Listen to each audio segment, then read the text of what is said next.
O'zbekiston Respublikasi Oliy Majlisi Senati a'zolari tomonidan Termiz shahrining Kokildor ota mahallasida nazorat tahlil tadbiri o'tkazildi. Unda mutasaddilar mahallalarda aholining turmush darajasini yaxshilash, bandligini ta'minlash hamda ularni ijtimoiy qo'llab-quvvatlash borasida amalga oshirilayotgan ishlar bilan tanishdilar. Tafsilotlar bilan dastlabki lavhamizda tanishasiz.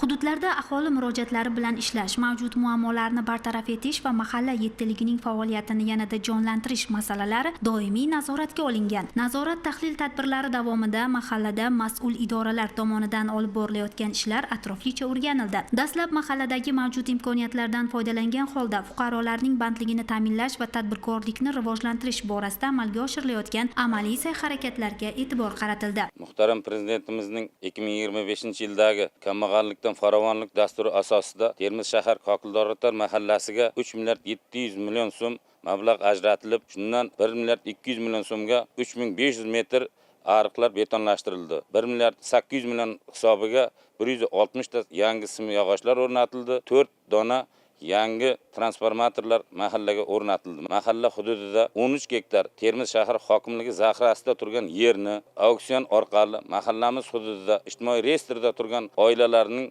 7 ta farzandi auksion orqali har bir lotda 50 sotikdan lotlarni olib issiqxonalarni qurishni boshladi. Mahallaning drayveri ham asosan issiqxonachilik. Mahallada 721 ta xonadon bo'lib 1058 ta oila mavjud. Shundan mahallada o'z tomorqalarida ham 570 ta issiqxona mavjud. Bularning hamma issiqxonaga tajribasi ham bor. Tomorqa maktabiga 12 kishini yoshlarni o'qitishga yo'naltirganmiz. Ular yana tomorqa maktabida borib o'z tajribalarini hozirgi zamonaviy ilm asosida olinayotgan issiqxona yo'nalishi bo'yicha ustozlardan borib o'z ilmlarini olib kelib o'zining malakasini oshirib, o'zlarining issiqxonasida mana shu narsalarni tatbiq qilish yo'lga qo'yilgan. O'rganishlar davomida yoshlarning tadbirkorlik tashabbuslari va ular tomonidan amalga oshirilayotgan istiqbolli loyihalar ham alohida e'tibor markazida bo'ldi. Xususan, zamonaviy qishloq xo'jaligi va issiqxona biznesini yo'lga qo'yish maqsadida auksion orqali yer maydonini qo'lga kiritgan 19 yoshli yosh tadbirkorning shijoati va intilishlari ko'pchilikda iliq taassurot uyg'otdi. Hali oliy ta'lim muassasasining birinchi bosqich talabasi bo'lishiga qaramay,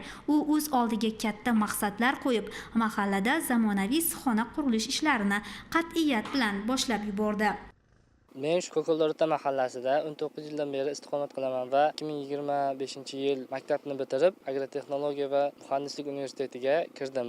Men ishsiz yurardim va mahalladagi hokim yordamchisi va yoshlar yetakchisiga uchrashdim. Ular menga shu auksion orqali yer yutib olishni maslahat berishdi. Men boshda ishonmagan edim, harakat qilib ko'rdim va shu yerni 30 yillik ijara asosida yutib oldim. Keyinchalik 50 million so'm kredit oldim. Qurilish ishlari ketyapti va bitgandan so'ng poliz ekinlarni ekib, har xil o'zimizni bozorlarga chiqarish niyatim bor. Kelajakda chet elga ham eksport qilish niyat bor. Shundan so'ng mahalladagi ijtimoiy himoyaga muhtoj oilalar, jumladan boquvchisini yo'qotgan yolg'iz onalarning turmush sharoiti va ularga ko'rsatilayotgan e'tibor o'rganildi. Murakkab hayotiy vaziyatlarni boshidan kechirayotgan bunday insonlarning farzandlari kelajagi uchun kurashayotgani, kundalik turmushi doimo davlatimiz va jamoatchilikning qat'iy e'tiborida bo'lib kelmoqda. Mahalla yettiligi, jumladan mahalla raisi va hokim yordamchilari boshchiligida ushbu oilalarning holidan muntazam xabar olinib, ularga moddiy va ma'naviy ko'mak ko'rsatish borasida yangicha yondashuvlar amaliyotga joriy etilgan. Har bir insonning dardiga sherik bo'lish, muammolarni hal etish orqali jamiyatda mehr-oqibat va ahillik muhiti yanada mustahkamlanmoqda. Shu turmush o'rtog'im yo'qolgandan keyin biz yolg'iz qoldik. Endi hech kimga keragimiz bo'lmasa kerak deb o'ylagandik. Mahallamiz ham, hokimiyatdan, davlatdan hech qarab turmadi. Moddiy taraflama, ma'naviy taraflama, ruhiy taraflama yordam berdi. Bo'stonliqqa, Toshkentga 2 marta meni dam olishga jo'natdi. 1 yil oldin borgan bo'lsam, yaqinda yana 1 marta borib keldim. Odam masalan o'zini hisobidan borish qiyin masalada. Prezidentimizga shunchalik ming rahmat aytaman. Bizni yolg'iz qo'ymaganiga, bizni o'ylaganiga shunchalik ming rahmatlar aytaman. Chunki masalan yolg'iz emassizlar. Biz sizlarni qo'llab-quvvatlaymiz. Sizlarning yonlaringda biz bormiz deydi. Chunki men ishonaman-da. Masalan bir bolalar puliga yashaymiz. Xudoga shukr, shuni ham yaxshi qilib berib qo'yibdi. Undan tashqari issiqxona qilganman. Issiqxonadan daromad qilaman. O'tgan yilgi daromadimdan farzandlarimga bahna qilib berdim. Bu yilgi daromadimdan oshxonam kichkina edi, kengaytirib oldim. Asta-asta shunday qilib rivojlanyapmiz. Biz ham nasib odamlarga o'xshab ehson tarqatadigan farzandlarimni o'qimishli, oliy ma'lumotli qilib tarbiyalash niyatim bor. Yolg'iz emasman men. Chunki ortimda Talqonday prezidentimiz bor.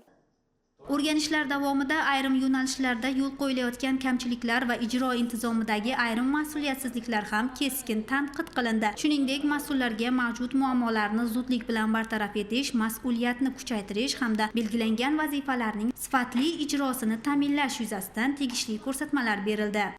Hurmatli prezidentimizni mahalla yettiligi bo'yicha o'tkazgan selektorlardan kelib chiqib, Surxondaryo viloyatida shu kunning o'zida viloyat hokimi rahbarligida jamoatchilik a'zolari, senatorlar, deputatlar, nuroniylar o'sha kunda o'zi aytilgan kamchiliklarni tumanlar kesimida biz ishni boshladik. Eng kichik jamiyatimiz bu oila bug'uni. Oilasida muammosi bor, ish o'rni bilan band qilinmagan, kredit olmoqchi bo'lib ololmagan, qandaydir o'zini loyihasi bor-u, o'sha loyihasini kerakli kishigacha yetkazib kela olmagan vohadoshlarimizni topdik va har biri bilan alohida gaplashdik va ularni loyihalarini, ularni o'zini oilasiga foyda keltirish uchun, ko'p daromadli ish qilish uchun, o'zini band qilish uchun va o'sha mutlaqo kambag'allikdan chiqish uchun yo'llarni topdik va o'shalarda bajarishi uchun yordam berdik. Xulosa qilib aytganda, oldinda turgan vazifalarning o'z vaqtida va sifatli bajarilishi har bir fuqaroning muammosiga befarq bo'lmaslik hamda mahallalarda olib borilayotgan bunday qat'iy nazorat va amaliy tadbirlar